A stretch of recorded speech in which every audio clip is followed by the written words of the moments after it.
اعمال میں 3 چیزوں کا خیال رکھیے، 3 چیزوں کا۔ پہلی چیز اخلاص، جو کیجیے وہ صرف اللہ کے لیے کیجیے، کسی غیر اللہ کو شریک مت کیجیے۔ ہم یہ جو چاہتے ہیں کہ ہماری نیکی کا اشتہار ہو، یہ اخلاص کے خلاف ہے۔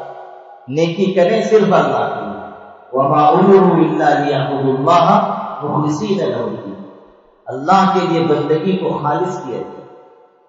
دوسری چیز، ہر عمل میں اتباع سنت کا خیال رکھا جائے۔ اتباع سنت یعنی عمل سنت کے مطابق ہو۔ جب عمل سنت کے مطابق ہوگا تو اس میں طاقت پیدا ہوگی۔ حضرت امام مالک رحمۃ اللہ علیہ فرماتے تھے اتباع سنت سفینہ نوح کی طرح، حضرت نوح کی کشتی کی طرح، کہ جو اس میں سوار ہو گیا نجات پائے گا اور جو اس سے پیچھے رہ گیا وہ ڈوب جائے گا۔ حضور صلی اللہ علیہ وسلم نے فرمایا من احب سنتی فقد احبنی، جو میری سنت سے محبت کرتا ہے وہ مجھ سے محبت کرتا ہے، اور جو مجھ سے محبت کرتا ہے وہ میرے ساتھ جنت میں ہوگا، وہ میرے ساتھ جنت میں ہوگا، یہ وعدہ ہے۔